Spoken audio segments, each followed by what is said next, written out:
Hey everyone, Excoundrel here. Today we're going to be discussing a video where I talk about the relative power of Soraka, but also we're going to go through a game where I managed to play the Korean Jhin build, or at least a variation of it. If you don't know what that build is, I usually at the start of every video do a little build guide, but if I've already covered a video on a patch, I will generally just point you towards the video that I've already covered, and you can watch the first 5 minutes of it to get an idea about how to build that particular build. So I'll put a link to the video in the description below. Also, thanks to G2A for sponsoring the channel. The ref link to the marketplace is also in the description. Now, you might wonder why I sold some really good units to essentially put in some weaker units. Well, because we're playing the reroll galaxy, and because I'm not particularly very strong right now, I felt it was important to hit the 10 gold at 2-3 economy threshold. Mainly because in this galaxy, the economy can get run down pretty easily. So you can actually struggle with your economy in this galaxy quite a lot, just because of the fact that it's a very kind of aggressive galaxy. Most people hit their power spikes really early, especially the reroll comps looking for their 3-star 1 costs. So having something to fall back on if you've not got a strong board early is usually a good idea. And that thing for me was economy. Now, in this situation here, I sold the Annie, and I'm obviously, you know, in a situation where I could have literally just hoped that I won the next round. But I decided that because I'm in the reroll galaxy, the safer option for me in this scenario would be to level up and add Shem. Now, you might wonder why I've done this. I had the economy to support it, so I'm still at 10 gold, and also, as I just said, in the reroll galaxy, people hit their spikes really early. I am willing to sacrifice an economy streak to preserve some HP, because this galaxy is brutal. It really is brutal. If you go into stage 3, and you've already taken a beating in stage 2, and you don't immediately stabilize your composition, you're going to be in a situation where it's going to you're going to be basically staring down the end of a barrel. So in this situation, I decided to level up because I felt it was the safest thing to do. And then I put in the brawlers. So I put in Vi, who's there with Blitzcrank. I also have the Chrono bonus going. Shen is a great defensive unit in the early game. And you're seeing that I'm actually now starting to win rounds. And I'm going to build a very small win streak going into the Krugs. I'm going to get a +1 gold win streak, which is better than nothing, to be completely honest with you. But more importantly, I've preserved my HP. So my HP is in a good spot, you know, in this situation. So I'm going to sell off everything to get as high gold as physically possible, but I'm going to keep hold of the Jace, because as you can see, I've already landed the Deathblade on my Caitlyn. The Korean Jhin build is slightly less contested than other builds in the meta right now, and I find a Runan's Hurricane. This basically confirms that this will be the build that I'm trying to aim for. Now, in the reroll galaxy, this can be very dangerous. The reason it can be dangerous is because Mech Infiltrator is super prevalent in this galaxy. Like Mech Infiltrator, the reroll galaxy, and Treasure Trove, they're two of the best galaxies for that particular composition, especially on patch 10.10. Now, you might wonder why I'm not actually sort of selling the Jace, for instance. Jace is going to be part of this build, and something that I used to do that was a really bad habit of mine that has become less of a bad habit in recent times is I would sometimes sell a unit that would be important for my composition, and then not find it later on. So I'm willing to sacrifice 1 or 2 pieces of gold economy to keep the unit that I find important in my bench. And so what I do here is I decide to sell the Graves, add the Ash for the sniper bonus, and I just crowd everyone around the Caitlyn, or either just sort of split my stuff up at the back. The reason I do this is because it helps protect me against Kha'Zix. Kha'Zix obviously being super strong in the reroll galaxy as well because of the prevalence of the Kha'Zix build, but also it helps me versus Blitzcrank, the positioning that I've got right now. Apart from the Ash, obviously Ash will get pulled, but the Karma is protecting my Caitlyn. So as you can see, I'm starting to lose pretty heavily here. I'm not exactly in a super strong spot, but what I am doing is just buying the crucial units that I think are going to benefit my composition. And what I actually end up doing here is selling the Karma, because she's not as important. You know, I can find a Karma later on, or I can replace her. And I add the Kassadin for the Celestial bonus.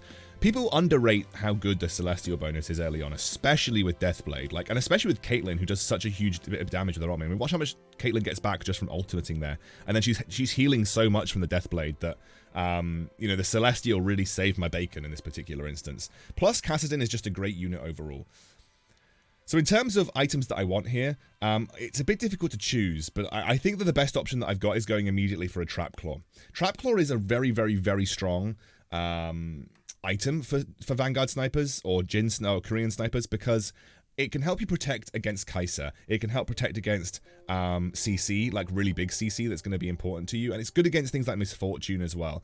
I really like Trap Claw. I think it's one of the best defensive items. And in the early game, if it hits a Blitzcrank hook, great, because Blitzcrank's actually a pretty important unit and does quite a lot of damage in the early game. So now this allows me to safely corner my Caitlyn, and I decided to level up just to put the Jace in as well. And I've actually split my positioning into 2 corners.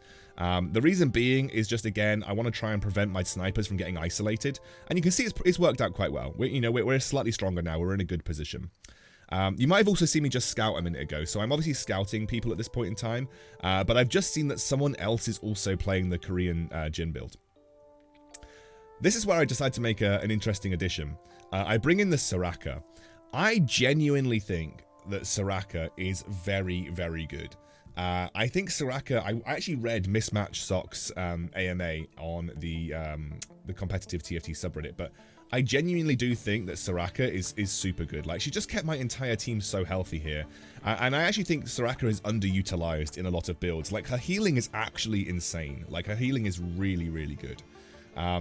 So we actually find a lot of really important upgrades here, including finding the Wukong and the Jace, which can actually allow me to now take out my Vi and my Blitzcrank. Now, I actually noticed that the other sniper player has got a Jhin, but he doesn't have the Deathblade. Now, I actually think that, yeah, okay, you can go Last Whisper, but honestly, I just genuinely feel like without Deathblade, you are going to really struggle with this build. So I just decide to sort of sell things up, and I put in the Wukong and the Wukong and the Jace. And again, I just go for some backline positioning. Now, this is slightly worse. I mean, this player's hit his spikes. He's got 3-star everything. There's no way in hell I'm beating this play. He's just going to absolutely stomp me. But I think, in general, if you don't have the Deathblade, it's not good to play this build. I think this build really struggles without the Deathblade. So now I actually end up getting 2 ranged units to pair up with my snipers. This helps protect against Kha'Zix from the sort of the initial front. I actually add another Trap Claw to my Ashe. I do actually really like having 2 Trap Claws in this build, by the way. Even though Kha'Zix did end up... obviously, see, Kha'Zix, he stopped... Like, Kha'Zix didn't actually kill my... Jhin there, and that helped me get a slightly better loss. Like, without that Trap Claw, I probably would have lost a lot more HP in that particular instance. So I roll a little bit here. I've obviously got the potential to go to level 8, and actually what I end up doing is just going fast 8 on 4-3, and then I add another Soraka. So I just add 2 Sorakas to the composition. You're going to start to see here like how Soraka can be very, very powerful versus certain builds. She just heals a lot.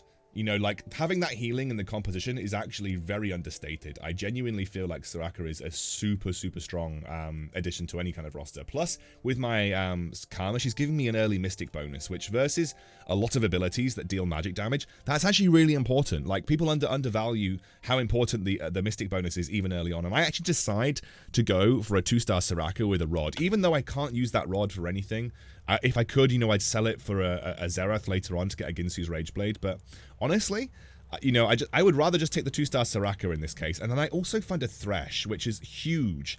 Now, you might not think, wow, Thresh is not exactly the most impactful unit. But in this particular composition, Thresh buys you time, plus he activates your Mana Reaver bonus, which is actually super good with the Kassadin as well. Mana Reaver is very, very undervalued. And now you're going to start to see this build in action. With the Soraka, like that Vel'Koz, that ult was completely negated because of the Soraka ultimate. Like, Vel'Koz wiped my team and Soraka healed everyone back up, especially versus this meta where you have a lot of magic damage coming in as well. So I have a Lulu now, which is a really, really good target for my Thresh to pull. I'm obviously looking to try and find Jhin 2, and then once I find Jhin 2 and Wukong 2, as well as Karma 2 as well, like, that's some really big upgrades. But right now, Soraka's doing a lot of work for me. And again, you're going to see it in a moment. Plus, I love having Trap Claw versus Vi. It's just so good. But yeah, just look at that. That Soraka bought time. My Jhin would have been dead without that Soraka, and we would have lost that round. Like, my Jhin would have been dead without Soraka there. I do genuinely feel like Soraka is one of the more underrated units in the game. I mean, it's like Redemption, guys. I'm not going to stop talking about it now. And the reason I found this out is because I read Mismatch Socks, who's the rank 1 and 2 player on North America. I read his AMA on the competitive TFT Reddit, and he said, I genuinely feel like people massively underrate Soraka. I think she's sleeper OP. And I thought, well, I kind of feel the same way. So I find a couple of legendaries here, but honestly, I don't really think MF or... I don't think I'm in the right position to utilize gangplank in this scenario. Like, you'd need the rumble, and I just don't have the setup for it. I've decided to go down the other way, which is having the Mystics in. And genuinely, look how much Soraka is helping me versus, like, one of my worst matchups. Like, this is probably the worst matchup for Sniper. This is genuinely one of the worst matchups you can have in this particular instance. So we find the Jhin 2, and now this is really strong because we can essentially look to just win streak from this position. Like, not win streak, but at least preserve HP and get to the late game, because I have the most important components from my entire comp, which is the Jhin 2. We've got the Soraka 2. We just need to find the Wukong 2, and we're perfectly set. But look, I mean, look, this guy had a level 3 Kai'Sa with Morellonomicon, and my Trap Claw stopped that Kai'Sa from doing anything. And then once my Jhin killed his first target, he moved on to the second. So now my goal is that I'm in a stable position, and I can tell because I'm beating everybody on win streaking. It's not that hard. Because I'm in a stable position, what I'm going to do is now wait and build gold and go to level 9. Because at level 9, I'm going to add Xerath. And then I can move the Karma away from my Jhin and then have the Xerath as one of my secondary carries. I actually got some coaching recently from a guy called Dasic, and whilst the coaching session wasn't the most fruitful, what I would say is that he taught me a lot of important lessons, and one of the most important lessons, especially in this meta, is you can't just have one carry. You need to have multiple carries. You need to have, especially in the late game, there needs to be 2 sources of damage coming from your team. This is why things like the Shredder build fall off, because they're just a single carry, and if that single carry dies, that's it for your team. So a lot of people like to play like Kayle Jhin. They like to play Jinx Irelia. They like to play Irelia Kayle. Like, people run 2 4-cost carries at high level meta right now. Or a 4-cost and a 5-cost carry. Now, I was tempted to put the Ginsu's Rageblade on my Ashe, but I knew that I wanted to go to level 9. I didn't feel like I was in a desperate situation where I couldn't do anything. So I felt that the best thing for me to do right now was actually just wait and leave the Ginsu to my Xerath, because it's such an important item for him. And I got the lovely feeling of knocking out the other Jhin player. The reason that I kind of like that is because he was playing the build without having the right components early on. Like, he didn't get BF swords. That you cannot go Korean Jhin if you don't get BF swords. So, by the way, I'm positioning specifically for the Xayah player because he doesn't have a Quicksilver on his Xayah, so my Kassadin disarms his Xayah for a very long time. And that actually bought me time to allow my Jhin just the time and space to get the kills onto his Xayah there. So that's why I positioned my Kassadin all the way over to the left. The reason was specifically to disarm the Xayah because she did not have Quicksilver. So we're already top 4 now. I think the Giant Slayer was a really nice addition to Ashe as well, because it increases the Giant Slayer damage that she does by being a sniper, and it's actually very good versus mech. One of the few units that I genuinely feel is like really strong versus mech is Giant. Sorry, one of the few items is what's it called? Is Giant Slayer, because the mech has so much health. Like, the mech has some of the highest amount of HP in the game, and you'll see that Ashe actually does a lot of damage. Like, one basic attack from Ashe does a lot of damage to the mech, which is really, really important. Now, we don't actually win this one because he's hit some really big power spikes, and that's unfortunate for me.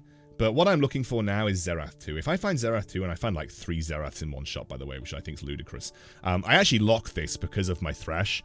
The reason that this is good is because Thresh can put, if I get another Xerath 2, Thresh can pull in 2 Xeraths. Like, 2 Xeraths being pulled in by my Thresh is actually just insane. But you're going to see what damage my Xerath 2 can do, even without having Darkstar activated or even having Sorcerer on the field. Like, he just does a lot of damage. Like, he's just a good unit. I decide that Jhin 3 is kind of a waste of an endeavor. So I decide to go and say, okay, fine, we're going to look for another Xerath 2. We're going to fill our bench with good units to pull on. And Xerath is a good unit to pull on, by the way, because he immediately ults. So, like, he's actually just a nice unit to have pulled on because he just immediately pops his ultimate and starts hitting people. Again, though, you know, we're up against the Vanguard, sorry, the mech player. He's kind of our bane. We can't position specifically for him right now. But I'll talk about some positioning things that I do towards the end that help me out here. Now, this is what I screwed up. I probably should have just taken the spatula. And I realized it when I was playing. I was like, oh, crud, there was a spatula. But I was so laser focused on having the Jeweled Gauntlet. Don't get me wrong, I don't think the Jeweled Gauntlet was bad. Like, I do genuinely feel like the Jeweled Gauntlet is an okay pickup here.